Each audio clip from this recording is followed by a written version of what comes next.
Good evening, ladies and gentlemen, and welcome to Season 4, Episode 42 of the Juco Editz podcast. Tonight, I'm joined by St. Louis Cardinals Double-A catcher Chase Adkison. Chase, welcome to the podcast. Awesome. Thanks for having me, guys. All right, so how we're going to start off, Chase, is I want you to talk to me about playing at Grangeville High School in Idaho. All right. We're bringing it way back to start it out. Yes. I started out my freshman year. I was actually in California at Mater Dei, and then in the middle of the year, I transferred. So my dad grew up in a small town. I believe it's around 3,500 people. It's grown since then, but really small town, one stoplight town.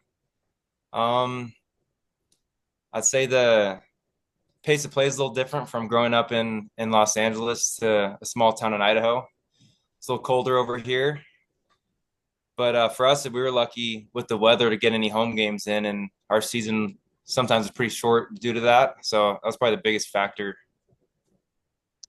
So let's talk about your senior year. You were the MVP your senior year, batted .543. Shit, that's a long time ago to think back on that. But I don't know. It was a lot of fun. I think I more remember the trips, the hotel trips, bus rides with the teammates. I don't know stats wise or games wise. I don't remember that kind of stuff as much, but just had a lot of fun with my teammates and a lot of guys I'm still really good friends with to this day.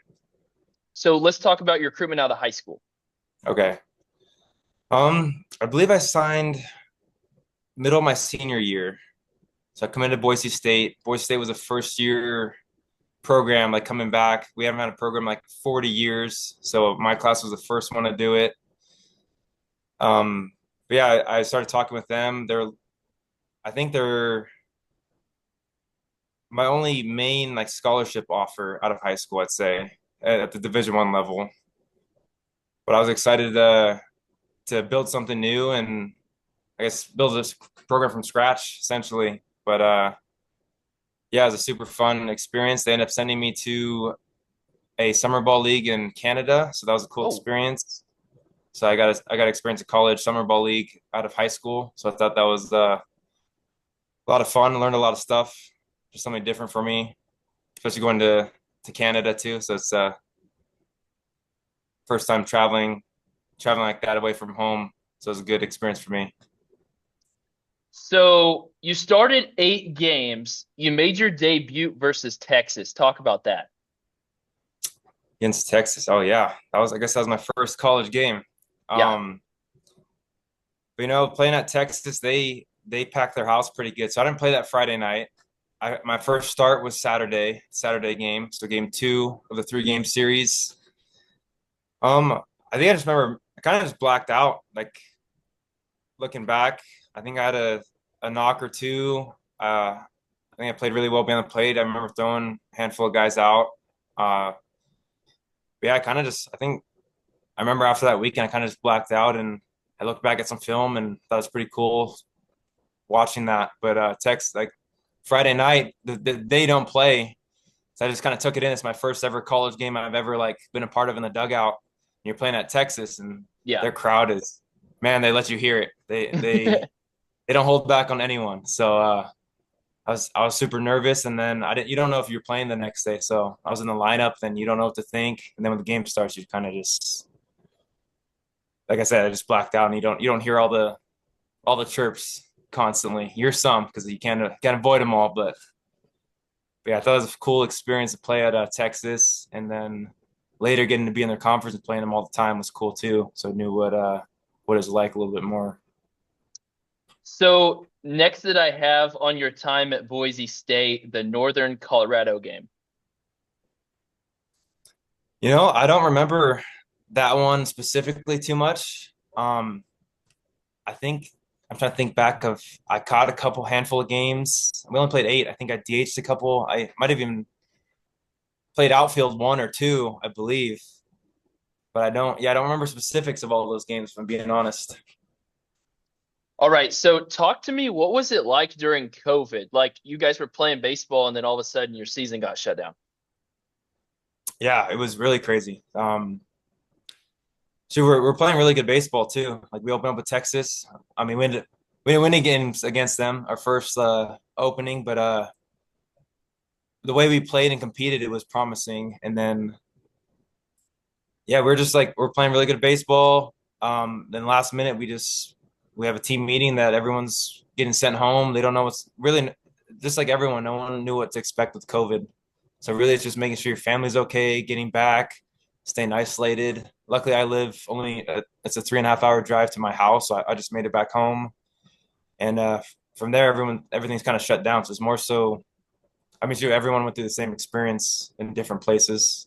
For us, it's a little bit easier just because we're so remote, kind of in a super small town. So um, that made it easier. But yeah, we're just getting back to the family, making sure everyone's safe, and not seeing too many people really. So then 2021, you decided to take the JUCO route. What all schools reached out to you, JUCO wise, and then ultimately making that decision on going to San Jac? Yeah, so that's kind of during that same time of COVID just happened. I ended up going to summer, but I played in the Northwoods for the Bismarck Larks, but it was a different summer during that COVID because we played in these pods. We only played 3 teams, and they're all like 2 guys stayed at hotels or half host family, and we just stayed in all use the Larks like home field in North Dakota. But yeah, it's kind of crazy because I really didn't know what to expect. We didn't know if we're gonna have another season of Boise State. We didn't know what to expect. So, and I think the recruiting stopped for a lot of places. So my options were going back to Boise State. They offered to keep our contract or our scholarships that we had that previous year and just train for the year because we didn't know if we're going to play another season. So that was one option for me. I ended up having a really good summer swinging it, and I just played really really good baseball. But it worked out for me to go to JUCO. My I don't do you know who Devin Schmelzer is? I've heard of him. Yeah, so he's a big leaguer. He was a big leaguer with the Dodgers. He was actually roommates with my brother. I don't know if I believe it's spring training, but with the Dodgers, and then in the A ball. So they're roommates. Devin played at San Jac. So my brother tweeted out, "Hey, my little brother's playing baseball. He doesn't have a place to go back to." He's kind of threw out some highlights, threw out some of my stats, and then Devin just forwarded that to the San Jac coaches. So that's kind of how that worked out for me making a San Jac. This is a last minute. So we found out of that Boise State's program had just straight up shut down in the middle of summer. So my plan was going back to Boise after that COVID until like middle of summer. We had about a month left, I believe. We found out in an email that our program shut down. So like, and then 2 weeks Man. later, I was like, I'm going to San Jac last minute. It's kind of a crazy, crazy process. So then at San Jac, you batted 309, 7 home runs, 51 RBIs. There's multiple teams from this JUCO season I want to talk about. The first one, McLennan. Yeah, McLennan's always a good matchup for us. I believe that that year they won it all. So we played them quite a bit. We actually had a couple Oklahoma State teammates there, but I really don't remember the games we played against them. I know they're really good, and we always just it's always just a kind of a back and forth game.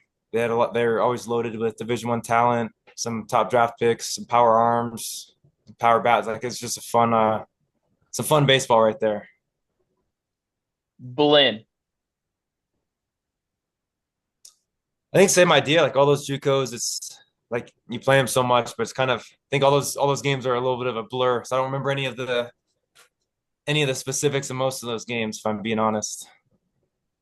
All right, so now I want to jump ahead to the JUCO World Series and playing in Grand Junction, okay? So the first game you guys played Miami-Dade and you guys won 11-3. Do you remember that game? Yeah, I do. I do. I remember they were a little bit louder and chirpier to start the game, but I think we quieted it. Like that one specific to that, I remember a little bit more. That's your first one there, but yeah, that was just playing over at Grand Junction is a pretty cool experience. Ball flies there, so as a hitter, you love it. Yeah. So then second, you guys played Shelton State. You guys won 11-10. I want you to talk Okay. about that game. I'm trying to think if one of the games I had a walk off. double or triple off the wall. I believe it's that one. That's not the score sounds right for that kind of Yeah. game. But Yep. yeah, I think I had it was a double off the center field wall. I just remember that. It's probably that game. Those moments you don't forget. But the rest Yeah. of them were kind of a blur. But Central Arizona, and you guys won 7-4. Can you remember that one? I don't remember the details of that one or anything that happened. I had my roommate at Boise State actually played for them, so that's the only thing I really remember from those games. And then one of my teammates with the Cardinals actually ended up being on that team. But stuff like that, I remember more people and experiences like that versus scores usually, unless I hit a walk Yeah. off or something. That's a rare occurrence. So, what was your recruitment like out of JUCO? Out of JUCO, I committed pretty early, so you don't know what to expect going into JUCO. I didn't know what to expect with COVID if we're even gonna have a season. So I was just like, we're gonna at least get some fall games in. We're gonna train, just do something different. I think Boise State, we just knew we're gonna have a season at all. So, um, but this is a little bit off topic with the question, but I'll just break it down. Like walking in experience with San Jac, like I walked into the gymnasium, we had our physicals, all the checkups, and we walk in this big old basketball gym, and it's COVID, so everyone's spread out, so it might look like there's more people there, but I walk in, there's a ton, like the whole section of the basketball bleachers are filled on one side. They're spread out. They're doing their 6 feet stuff. I'm like, wow, that's a lot of kids. And I fully walk in, and the other side's full too. I'm like, wow, I don't know what I got myself into, because there's a lot of bodies in here. But anyways, we end up playing some fall games. My first few games, because I'm just fighting for a job. I'm just trying to compete and like earn a spot on this team. San Jac's always competitive. We had a ton of really good catchers there. My first game, I think I went like 4 for 4 with 2 home runs and like a double and like a walk or something. So my first game was really good. And then after that, I didn't really travel and play any other fall games. I think they kind of earned my job that first, like between all the fall scrimmages and practice, my first game playing another team. I think I just earned that job. But pretty soon after, like they posted the highlights of that game, and then I got in contact with Oklahoma State. I was talking to Alabama a little bit, and then San Diego State, where my brother played. We were in talks, but then I think it was a week or two, and then I was committed. So 2022, Oklahoma State, you started 43 games at catcher. You batted 240 with 25 RBIs. So these games, you might probably remember these. The first one, Vanderbilt. Oh yeah, that was a rough start to my career at Oklahoma State, but I think I had a couple punchies to my first 2 at bats in that orange and black there. So had a couple punchies to start it off.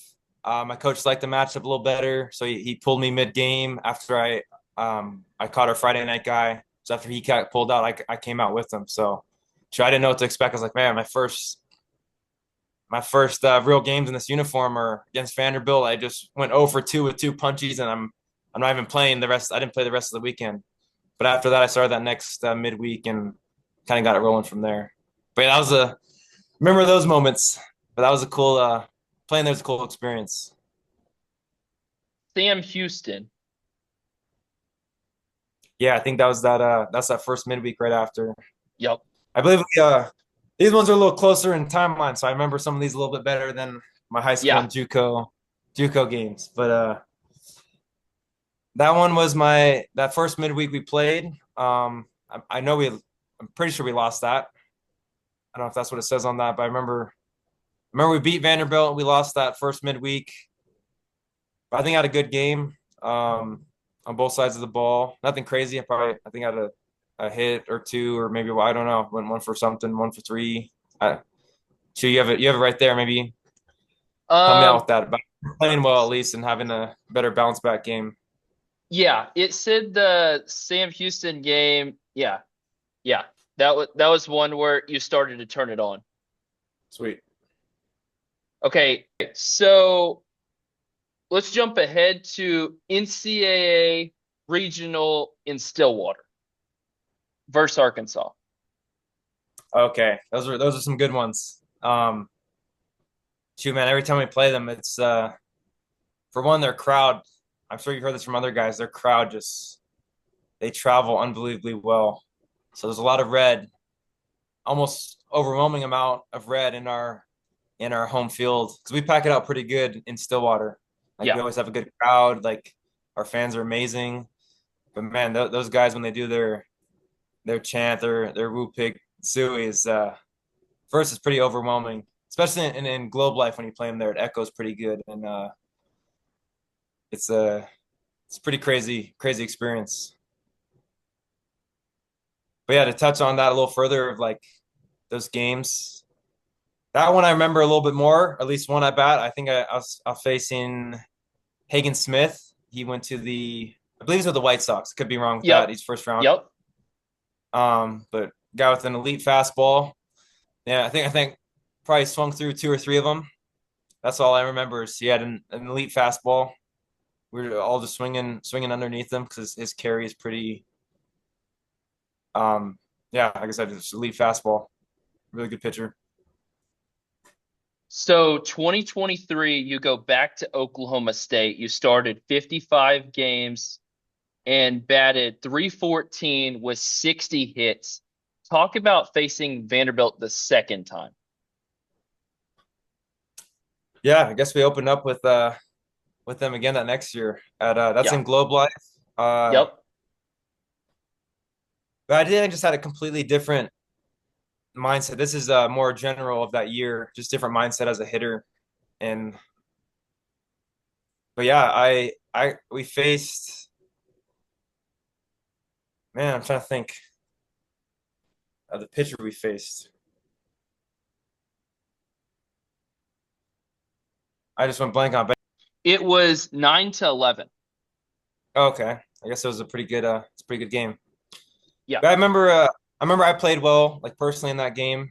Um, they had a double, a walk, and I can't remember what else, but I remember feeling good. Like my mindset coming that year was a lot better. We played in the Cape, so yeah, I mean, your best talent goes out there. So I just felt mentally prepared, a lot better, knowing from that year before, just not swinging it the way I wanted to. So that just a different mindset, a couple adjustments at the plate. But yeah, just that game was playing Vanderbilt's always a back and forth. You got to play clean baseball to beat teams Yeah. like that. I remember I think we made a couple errors and gave away quite a bit of runs. But Arizona State. I think we typically play them in a midweek each year. Yep. We usually do a double header with them in the midweek.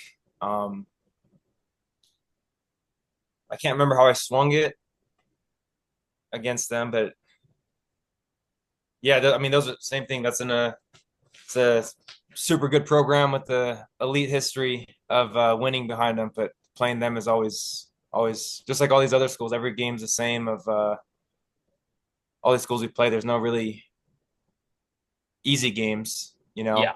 But I think it's cool as time goes on. Once you get into pro ball, like my roommate played at Arizona State and Ryan Campos, so you get really close with those guys that you compete against in college. So that's probably the coolest part. I don't remember the details as much of those games. I know I think we beat them either 3 out of 4 or 4 out of 4 of those 2 years I was there. I know they went well. There were some really good games with them, but yeah, those are fun ones. Dallas Baptist. That's just in general, man. Those guys are scrappy. Shoot, every time we play them, we're just like these guys are rolling guys out of their bullpen. Everyone's throwing 95 plus.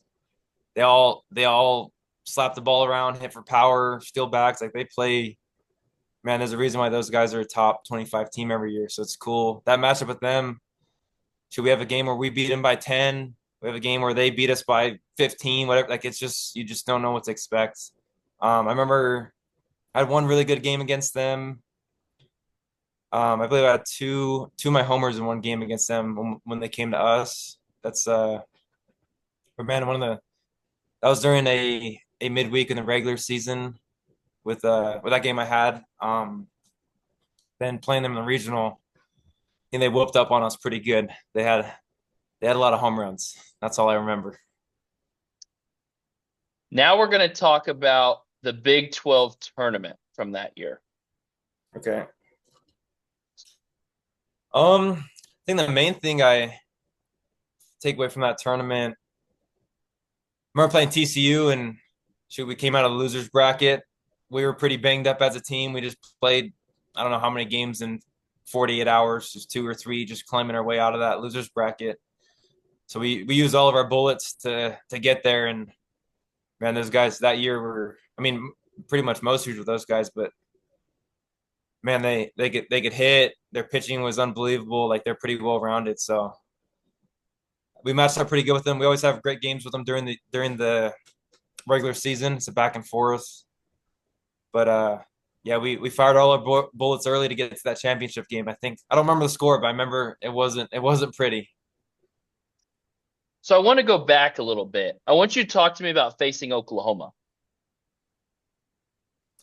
Facing Oklahoma. So I'm gonna go back to the first one. Okay. But the Bedlam's just I didn't you don't know what to expect. Like you're joining a team. Like there's already that built-in rivalry. It was we play them at the Dodgers minor league stadium in Tulsa. Yep. So we play there.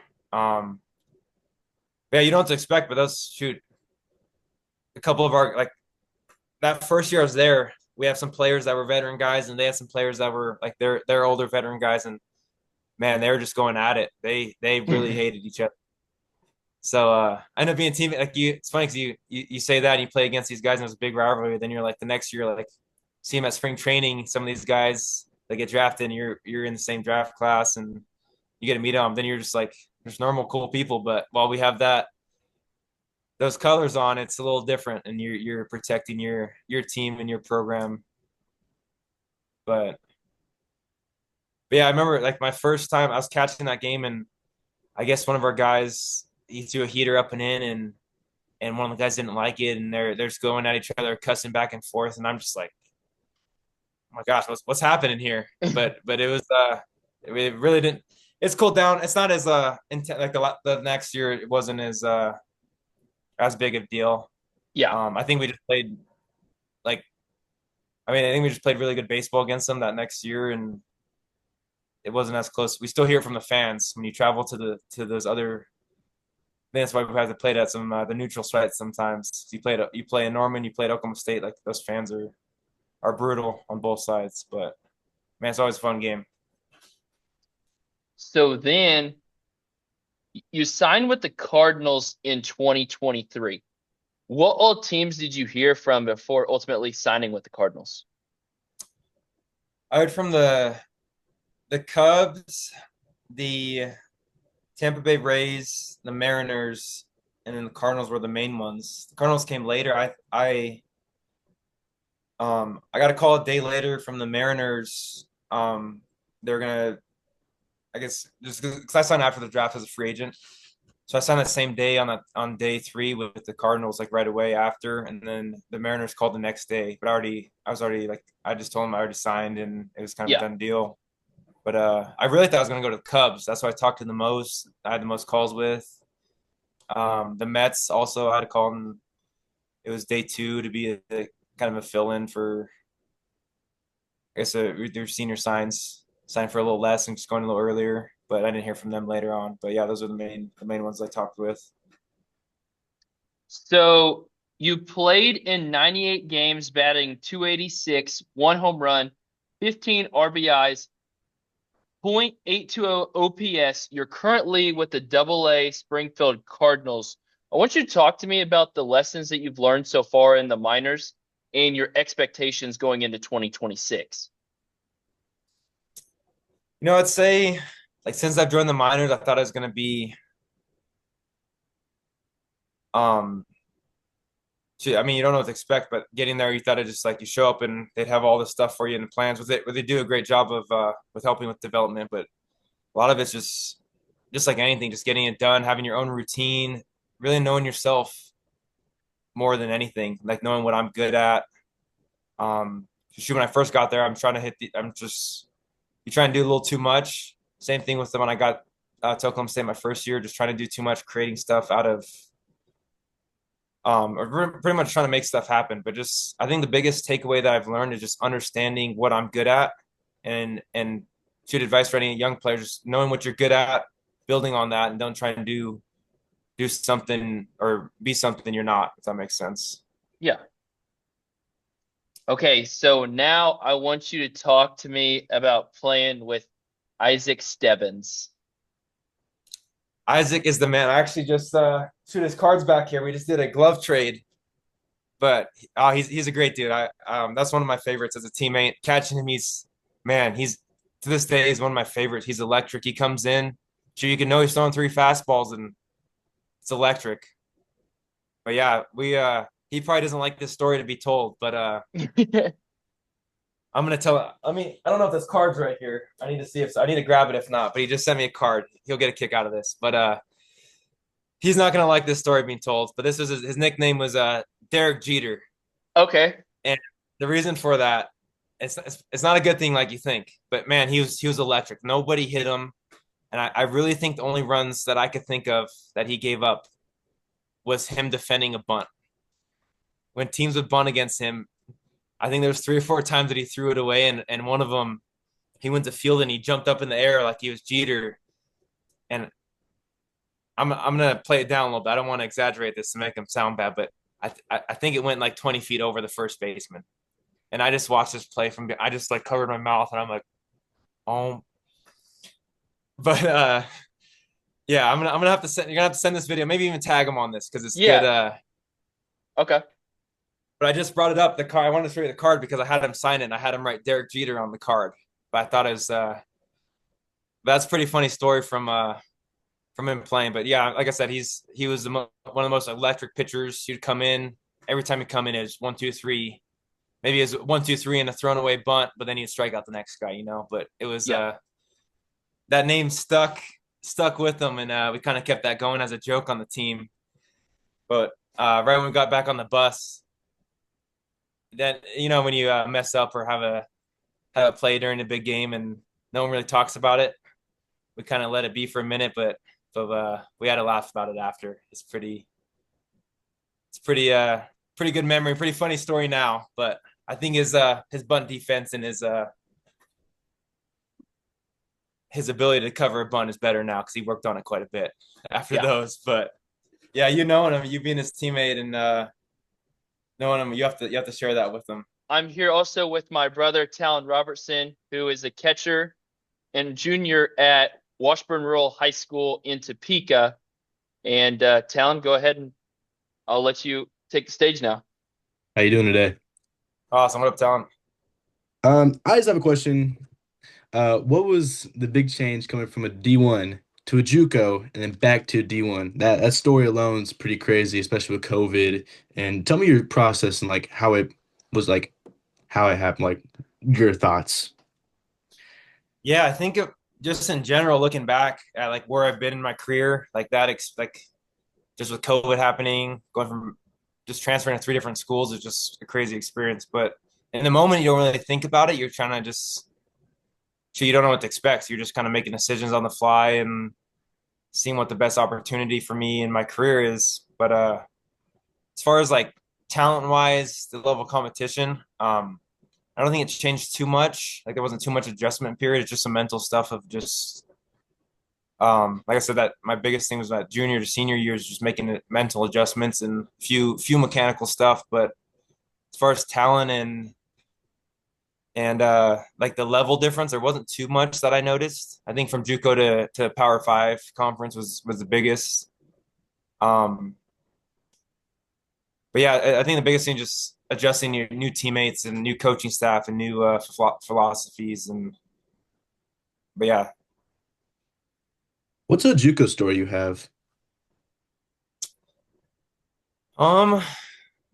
Shoot, that's a good question. I think just in general, like the most JUCO things we've seen, or what do you mean as far as that? Yeah, but yeah, I mean, like just share one of your funny JUCO stories or like just the crazy things you had to do. I'm trying to think if we had any. Any like crazy stuff? Man, that's a good question. I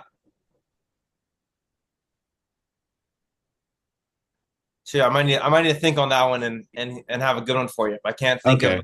Okay. We'll come back to that one. All right, all right. What was one thing you believe got you recruited to go to D1? Um, Starting from high school. Starting from high school. yeah, I think it was I think just being consistent and having a routine. Like if you find a way to just have a plan and goals and you're just actively working towards that, like you're physical enough, you're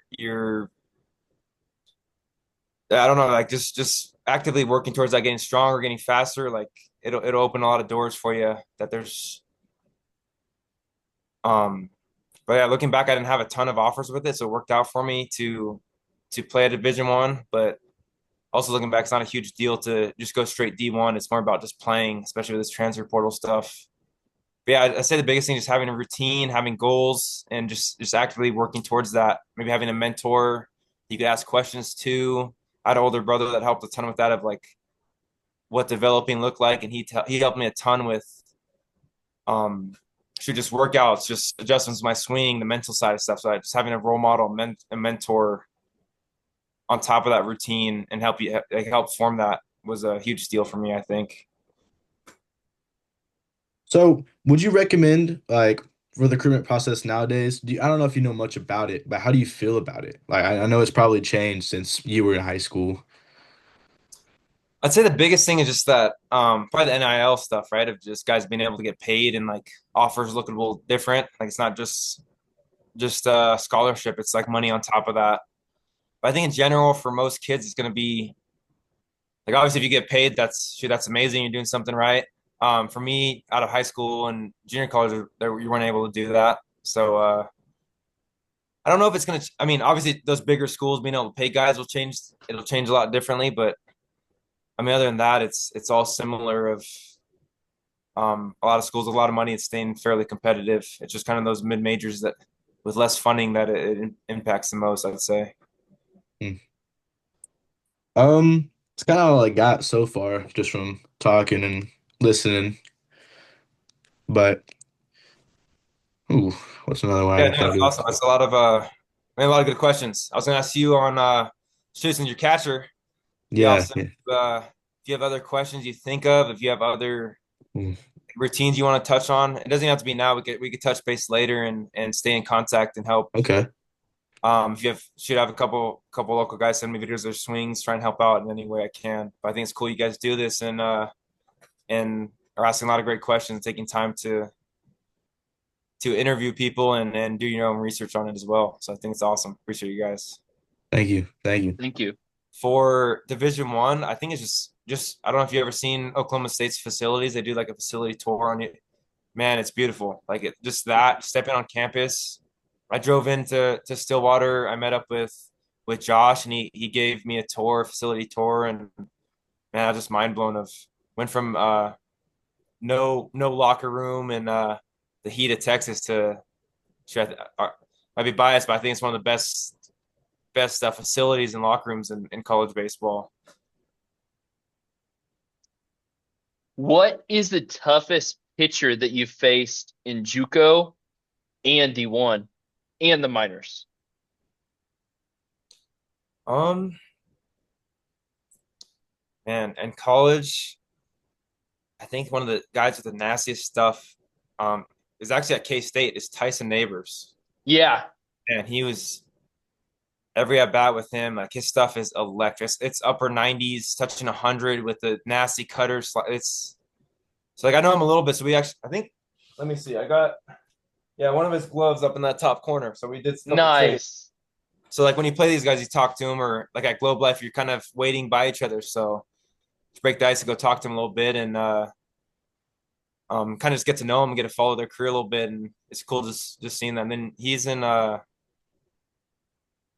believe he got traded to the Orioles now. He's with the Yep. Padres. But yeah, Yep. he's man, his stuff was electric playing. He'd come in and close the game, and he had some nasty stuff. I think I was able to sneak a little little base hit through the infield on the right side against him. But we've had some good back and forth, and yeah, his stuff is, man. I think that's the easy one for college for sure. On pro ball, it's man. There's a kid from the Mets, and but yeah, if we count guys on our own team, you got to throw like Carson Bench, same guys on the Mets. But I'm thinking of someone. There's a young prospect named Jonah Tong. I believe Okay. that's his name. I could have butchered his name, but I believe that's him. But yeah, I faced him in a backfield game on one of our fields in spring training, and I remember just like loading and like he hit the ball so well, and it was like mid upper 90s, and I just like I'm not joking. I didn't see a ball come at me, so I look Man. back and I caught it. I'm just like, oh my gosh. So I was just like, it's like, please throw me a slider or something off speed. But like, there's just some guys that are, I think it might have been just being early spring training of your first at bat. Just like trying to get that timing back, get that feel back. But I remember the first fastball he threw me, he ended up just like hit like a hard ground ball to second or something. But he's one of the guys. But I think he led the minor leagues in strikeouts. So I'm glad I saw that after that of like, yeah, okay, this guy's really good, and I didn't just make it up. Like I really just didn't see he hit the ball really well on that one of those backfield games. But Man. I'm sure I'm missing out of some guys that I'll probably think of later. But those are two that like stood out of certain pitches they threw were just like, wow, like that's some really good stuff. Nolan McLean's slider, like facing Yeah. some inner spots, man, and that was when he was like a two-way. So you just come in and pitch. You just pitch his one inning, and he wasn't like throwing a ton of bullpens. He was just like we would just go pull him from center field or third, and like, hey, go throw your 98 to 100, and just he pretty much had fun. He's just a freak athlete, and but yeah, those are the top guys I'd say that come to mind. Okay, so now there's a couple guys that I know that were part of your Oklahoma State baseball team, and I want you to talk to me about them. Okay. Ben Abram. Oh, Ben's amazing. He's Ben is a all-time teammate, all-time locker room guy. But yeah, he's one of my favorites. Did you know Ben from before or? Yeah, because he used to be at OU, and I used to run an Oklahoma Sooners Instagram page Oh, awesome. back in the day. Awesome. Back in Yeah, the no, day. Ben, it's always interesting when you like play those guys that come in and transfer from those rival schools Yeah. but Ben had I think we hit him around pretty good when we played him. So we didn't know what to expect when he came in, but like he made some adjustments when he came in. He had to do the coolest thing I thought for him personally when he transferred from your old school and then he got the ball playing against them multiple times is man, he Yeah. did amazing. So that's just super cool to see. He's an easy guy to root for, fun guy to catch, but I'd say even better guy to having in a locker room. But yeah, Ben's awesome. Okay, this next guy, well known in the Big 12, well known on your team, Rock Riggio. Oh yeah, Rock's the man. Me and Rock are really good friends to this day. I just talked to him earlier this week, but yeah, Rock is he's a character to say the least. But I say incredible work ethic, great teammate. But yeah, you see some of the like I should have brought that up earlier when you talked about the Arkansas regional, but Rock went viral for his Jack Sparrow run after his home run. Yep. Arkansas fans and the team didn't like it, so he did his Jack Sparrow run, his first home run. The next one, we kind of got on him too. But his next home run, he hit a line drive dead center, leaves the yard off the glass at O'Brate, and then he just does a full sprint around the bases. But just another all-time locker room guy. Keeps things fun in the locker room. But type of guy, if you need something, you call him up. You're in trouble, you call him up. He's there for you. But yeah, he's one of my great friends to this day. But he had an awesome year this last year, so that was super cool to see for him.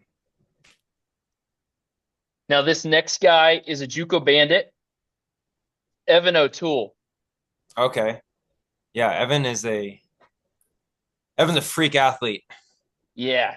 say the least. Man, he's a freak athlete. He was jumping like upper 30s in our he moves super well, explosive.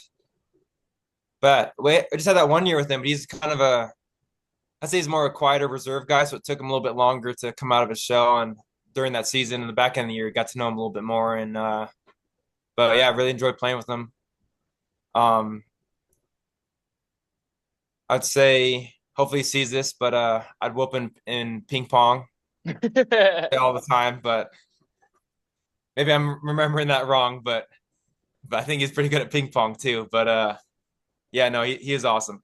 Great teammate.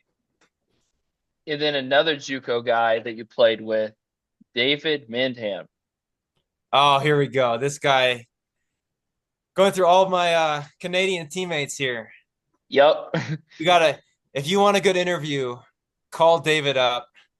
I think he would be all team, all American trash talker.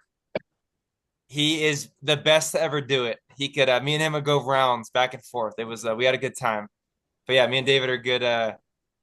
We're great friends. We're man, he kept it light in the locker room. But we had a running joke with him. He'd probably earlier in his career, I say the first year we played with him, he's probably 1 for 4 on jokes. Everyone you throw out, they would land. There's some good stuff in there. But man, he was that next year, and I'm gonna send this to him. So I'm gonna clip this. We're gonna send this to him. But I think we were telling him, he was like, Dave, you're 1 for 50 now on good jokes. You gotta tone it down a little bit. But he's just one of those guys that's always chirping, keeping it light, having a good time. We had a blast. We had a blast in the locker room when we traveled. It was we had a prank war with his room, his whole entire apartment, his house. He had a group of 4 guys, and it was our household versus theirs. We had a prank war going on. But it was me, Bowen Bridges, roommates, Nolan McLean, Ryan Bogus. So we were one household that lived like off campus in a really nice house. And then Brendan Holt is at Alabama. Baden Yep. Root is with the Brewers. I'm trying to think. There's Tyler Wolford as well. He's a pretty quiet, super nice kid. He stayed out of the prank wars, but he got to observe and enjoy it. But yeah, there's some good stuff. I'll touch on that later. There's some good ones in there. But yeah, we had a good time. Now I want you to talk to me what it was like playing for Josh Holiday at Oklahoma State. Yeah, Josh is I really enjoyed playing for him. He was I think he's pretty intense, especially when that season time rolls around. You can't really, you don't get to joke around too much during practice. He gets pretty locked in and intense and dialed in for the team. So you gotta really be on top of your stuff and ready to go. But Josh was also a catcher during his career. So we spent a lot of time with the catchers and handling all the pitching, catching staff, both sides of that. He's a pitching coach before, but gotta learn a lot from him on the catching side, the mental side of stuff. Yeah, I really enjoyed my time for him. A lot of respect for him as a coach, playing for him. Yeah, just him being a catcher, like you connect really well. Your personalities and the way you're wired and think a little bit are similar. So I think a lot of catchers make for good managers. But yeah, I enjoyed playing for him. What is something that you struggled with this past season that you want to improve on in 2026? That's a good question. I don't know if it's necessarily like one thing I struggle with. It's just more so being well-rounded. I think I had a good season overall, but there's some things I'd like to improve on. Making some slight adjustments in my swing, like mechanically. Just being a little bit tighter turn behind the ball. My contact's really good, but putting balls in the air with authority is something I'm trying to work on a little more. Productive launch on the defensive side of the ball. Like it's a little bit of some timing with receiving, clean up some transfers. It's not really stuff I feel like I was like bad at or had a bad season with, but it's stuff I think I could clean up and kind of round out my game a little bit, touch on those low hanging fruit, and be a more just all around like just better player in general, if that makes sense. Yeah. Okay, so now, if you can possibly remember this, back when you were a junior around this time, do you remember like like your specific numbers you had like for velocity, throwdowns, everything? Not really. I, s- I think in general range, like for me, like I got rid of the ball quicker. Like I didn't have like an elite arm. Some of these guys were throwing. So we had one of my teammates at JUCO he was throwing 90 from behind the plate, and it just an elite arm. He's a Sabine Sabalas is his name. He was with the he went to Oregon. He was with the Giants. Another guy you can Okay. maybe reach out, JUCO Bandit, really Yeah. good guy from Puerto Rico. But yeah, amazing guy. Yeah, they were trying him out as a catcher, and I don't man, I think we're doing an inter squad, and then there's a radar gun behind the plate, and we had one of our guys that was rehabbing. He was throwing, and then his in between he throws down, and we look at this radar gun, and it says 90, and the guy in the mound's like it wasn't him. Like he's throwing his first he's normally like he'd be like mid 80s, like coming back, and like at his best he'd be like low 90s, but it was his throwdown that clocked in like 90. So he just had like an elite arm. He threw 100 across the diamond, but Man. that's a little off topic, but like I was just Yeah. that made me think of it like being in JUCO and just thinking of that timeline. But I think I'd probably be in like the 78 to like 81 range when I was there. And um, but my thing was I could be accurate and put it on the bag was what I prided myself in. But I'm still right now that's what I'm trying to work on is just build some arm strength and touch on that as well for this off-season goals. What sacrifices have you had to make to pursue your dream? I think just in general, for one, as a high school athlete with aspirations to play in college, it's just that for one, just a time commitment, having um, I mean, high school, like sometimes I say more so college actually, like you don't have any time. Like we got Christmas break and shit, that was about it. We're coming home, we get like 2 weeks home all year, maybe a little bit between the end of season, but if your season goes good, you're in the postseason, you're playing late in the year, and then for a lot of position players, you go straight to summer ball. So I did that for 4 years. So I said the biggest thing is just time commitment from your family. And yeah, I guess that's the biggest one I'd say. What do you do when you're in a slump? It's everyone handles that a little differently, but you try not to think of it like that. Um, but just that mental side of like should just knowing you're due. Like the odds say you're I'm 0 for 10. Should I'm more due for a hit? But just try not to think of it like that. Making some adjustments mentally of like I think just keeping it simple. Like say I'm having a bad day or having a bad week, having a bad stretch, bad month, whatever it is, making those adjustments of, hey, was I on time? Did I swing at a strike? And yeah, pretty much if you're on time and you're swinging at strikes, making the right decisions, like usually good things happen. If there's something else after that you need to make adjustments on, but I think just keeping it simple. Don't overthink it. Some guys are going through slumps and they're swinging at pitches above their head, chasing pitches. I've done that myself of like, and you continue to chase that and try and push for things to happen, and that usually doesn't go well. Versus just dumbing it down. Okay, I'm going to be on time for this heater. I know where that slider needs to start. I need to raise the sights on that off speed pitch because I'm chasing them. Keeping it simple like that versus like, oh, I'm 0 for 10. I need to get a hit. Then the difference of that. Um, Now I want to talk about some of the biggest topics in college sports, and I want to know your opinion, okay? The first one, what is your thoughts on NIL? Man, it's tough because I wish it was a few years earlier. That's for sure. I came on that back end where like if you transfer, you can make a little bit of money, but I think I was pretty happy staying in that orange and black. Um, I think I like the idea of it because I know there's a lot of guys that how much time they put in, how talented they are, turning down draft money. Like you should get paid. I'm not sure if they're going to come up with like a cap of stuff eventually. I'm not sure how that works or how that will work down the road, but I think it's the reason they did the scholarship cap in the beginning is like 11.7 for a baseball team is like for that for those schools with a lot of money, they couldn't abuse that. So they kind of level the playing field for those mid majors, the smaller schools. So the transfer portal kind of goes backwards with that. But I mean, I don't know. It's there's a lot of good, there's a lot of pros, there's a lot of cons to it. I think there's for the players, there's a lot more upside for guys that get a transfer and make that money and but then I see some bad stuff like guys that don't stick it out at programs like, hey, I didn't play or I didn't get exactly how I wanted. I'm just gonna go transfer, make a little bit of money and be bought out. So there's some good and bad to it. But I think overall, like these guys that are really talented deserve to be paid and Yeah. What's your thoughts on the transfer portal now?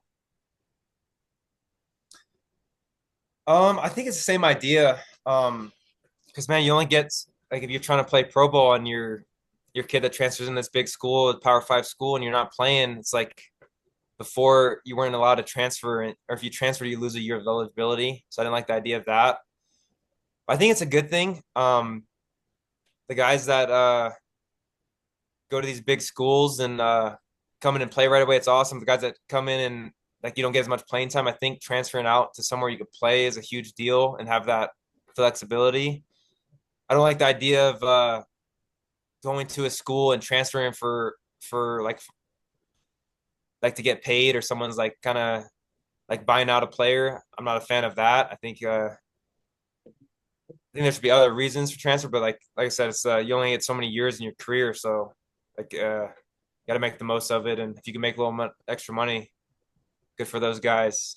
But yeah, same thing. It's same idea. Like there's pros and cons.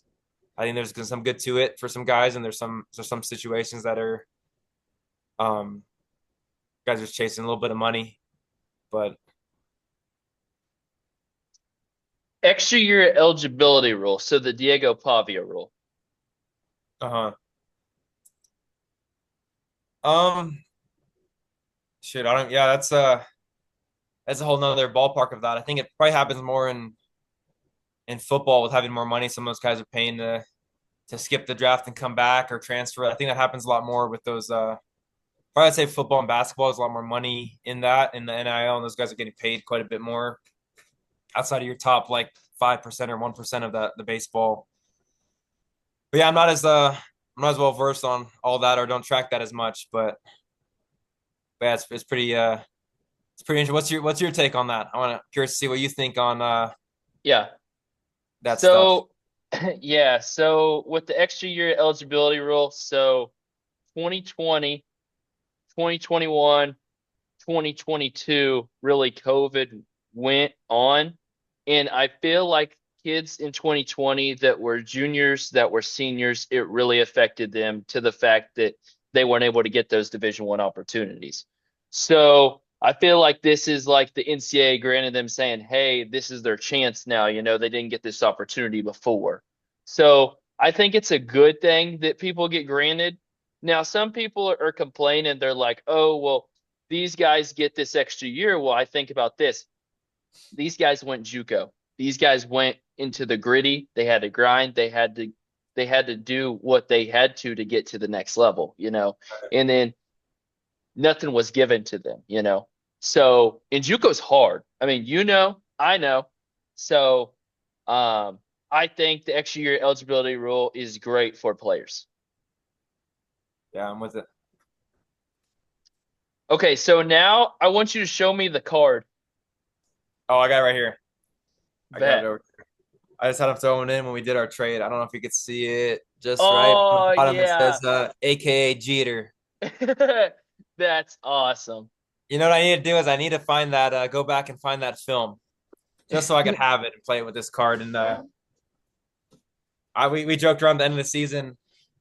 I was like, hey, 10 years from now, I'm going to call you up and I'm going to check in with you and I'm going to answer the phone the same way and call him Jeter. But we'd have the whole locker room in the bus like singing like Derek Jeter, and then we'd all just clap, and then we just do that we had to make sure we won, so the coach didn't get mad. But we had a lot of fun. We won a lot of games that year, so it made it a little bit easier to. He'd make a play like that, and we'd find a way to win still. And it didn't happen often. I'm not gonna act like that happened all the time and throw him under because he was unbelievable. But when it did happen, we could have some fun with it when we won. Out of your career, what season means the most to you, and what coach means the most to you? Yeah, that's a great question. Man, that's deep there. There's a lot of coaches and I'd say I'm gonna say my first year at Oklahoma State. And to go along with that, I'd say Matt Holliday. Okay. Not because, I mean, he helped a ton. Like he's an incredible mind to pick as far as the game of baseball. But in my walk with Christ and he helped me learn a lot about myself there. He encouraged a lot of players to go to Bible studies. He'd host them at his house. He baptized me too. That this in 2023 in November. So I got baptized. He's the one that do it. So it was an incredibly special moment there. So I'd say just outside of baseball, he's a huge influence on me and a ton of players. So just having him around, and obviously his mind in the game is, man, having guys like that around is pretty incredible. But yeah, that season and then him as a coach was a huge impact in my life. So now, what advice do you have for JUCO players, high school players, Division I players, Division II players, NAIA players trying to make it to the next level like you have? Yeah, I think we touched on it a little bit earlier. It's just understand there's no like one little thing or there's not gonna be any quick fixes or quick things you hear or like one little thing you're gonna adjust and just be there. It's like a continuous effort and plan. Just having, say the biggest, like we talked about earlier, just having a set routine that you do every day that you could stay consistent. So in the game of baseball, nothing is consistent. Like you don't see the same pitch, you don't see the same pitcher. Like everything is a variable. So just having a consistent routine that could keep you grounded. And you hear this before, like if you can't describe your routine on a daily basis, like you probably don't have one. Like if you go up and ask a guy, like a young high school kid, we work with some of these guys, like, hey, what's your routine? What does your day look like? And like if their answer is just, I'm going to show up to practice, and like you're just hoping to get better. But if you don't have a set plan of what you're trying to accomplish, what you want to get better at, be specific, what your goals are, it's kind of hard because then you're just like aimlessly doing stuff. So having goals for one, having structure, having that routine that aligns with your goals. Like, hey, if understanding yourself as a player, it all ties in. Like, hey, I struggle with like velocity, like blocking, whatever it is, like knowing yourself as a player, knowing what your low hanging fruit are and attacking that and being aggressive with that plan to get better at that every day. Even if it's 10, 15 minutes of like touching on that. But like the standard we had at school, like at Oklahoma State, like we had a really good culture there, and like you can only have so many hours of like practices. So like just the standard, like we had to practice at 4 or 3 o'clock. Say we had a 3 o'clock practice, and like if you don't have class or anything, like shoot, we have guys in there at 1 o'clock hitting, doing their defensive work. It's like we have a 2-hour practice like opened up before, and it wasn't like everyone right away, but as you're doing that, you get 5 guys in there, 10 guys in there, you start to switch the culture of the team, the mindset. And then we get to that in your team environment, that's when you could really just cover your BP, your bunt defense is going over your stuff with the entire team. But all your individual prep and development will be outside of your normal team practice that you got to, for one, know what you need to be better at, and to have a plan, and then just execute on spending that time in the cages and reflecting on that. Okay, so the last two that I have for you tonight, Chase, is going to be, this is a guy that played at OU. He's a catcher for the St. Louis Cardinals currently, Jimmy Crooks. Yeah, Jimmy was a guy I was gonna bring up earlier. He was one of the guys that was actually the one I was talking about, of the two going back and forth, like, oh, okay, like yeah, at each other. So I think they threw one up, and they must have had history before because they played each other that year before. But man, these two are just going at it, screaming at each other. And it's like first game. Like obviously I'm still gonna have my guys back and defend our players, but like I thought about that when I got signed. I'm like, man, this guy's like a top prospect with the Cardinals, and I don't know what to expect when I get to spring training. I'm gonna see this guy and shoot, we're supposed to hate each other, you know? But man, the first interaction with him, Jimmy, I didn't know what to expect. So I was like, we're not gonna carry anything over from school, at least on my side. We get over first interaction with him. Jimmy's incredibly nice, super great teammate. Everyone I've talked to that were mutual teammates with him, all loved him, have great things to say. But shoot, he's I'd say just like the work ethic with him and the way he communicates and interacts with his teammates is pretty awesome to see. But yeah, like I said, I didn't know how I was gonna go. People those OU guys and just that rivalry between us. But it's pretty cool. Sharing the locker room with those guys later on. So we haven't been teammates yet, but Yeah. we'll cross paths at spring training. He's usually on the big league side. He's doing pretty well for himself, and he's had a good last couple of years. So that's cool to see for him. All right. So the final question I have for you tonight is, what 3 people do you know in D1 or the minors that went JUCO that you want to see on the podcast? That's a good question. I'm trying to think. Oh man. I think a good one for you would be Mason Hour. Okay. He was a San Jac guy. He went to Oregon after. He's a two-way guy for us. He's a center fielder.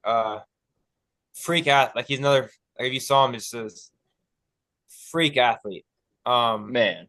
He'd come in from center field, cold, not throwing a ball, whatever one of them said. He would just rip 97 with some elite slider. Jeez. Yeah, I think he got drafted as he's a position player for a few years, and then he's pitching. So it's Oh, nice. checking with him. He's a Missouri State guy, Missouri State, San Jac, Oregon, and then he's with the Tampa Bay Rays. But yeah, he'd be a great guy to interview. Shoot, I don't know if you've touched on some of these other Oklahoma State teammates. I probably give you 5 or 6. There's Garrett Martin, Okay. Lyle Miller Green. Let's see, Harold Cole. He was a San Jac guy. Sabine Sabala is another San Jac guy we talked about a little bit earlier. That's more than 3. Yep. I gave you too many, but maybe out of all of them, you get a couple guys to jump on. Yeah, that'd be awesome, man. If you don't hear from them, shoot me a text. I'll give them a call. But it'd be cool for them to jump on. They all got some cool stories. Garrett Martin was man. It's crazy to think some of these guys at Oklahoma State. Like looking back, we had we had 3 or 4 outfielders that just they didn't play. Like they're incredibly talented. They transferred. Man. But like our lineup that played, like they're also all in like AA right now too, that played above them. But they transferred to Austin P. A lot of our guys, one of our coaches went to Austin P and he took a lot of players with him. And man, they're like Garrett Martin, he was a McLennan guy, came to us, didn't play for the year. Same with Lyle, like incredibly talented guys, really good bats. If you look these guys up, they're just Oh yeah, Lyle was on my podcast. Oh, awesome. Yeah. But yeah. Like, they're just monsters of humans. Yeah. Big bodies, really good athletes. But then they go to Austin P and just have a phenomenal year, and then they get drafted, and I believe they're both doing really well right now too. But I thought it was cool to see. But it's just crazy to some of those guys come in and to these same idea we talked about with the transfer rules and like the transfer portal stuff. Like guys like that are incredibly talented, and they just didn't get their shot like playing at Oklahoma State, and they go somewhere else and still able to continue their career. So I think there's a lot of benefits to that transfer portal for the right situations. But yeah, I gave you a handful, but I could probably think of a couple more if you wanted more later too. But those are the main ones on the top of my head. I think would be a good interview, good conversation, hearing their story, the transition. Mason, I think would be a really good one for you. I mean, any one of those guys would be awesome. But Harold was our shortstop. He's with the Angels now, but he's another cool story of him transferring around. Well, Chase, I really appreciate you for your time tonight, man, and I wish you best of luck in your career. Yeah, I appreciate that. I appreciate you guys taking the time to do this. Aiden and Talon's going to meet you guys.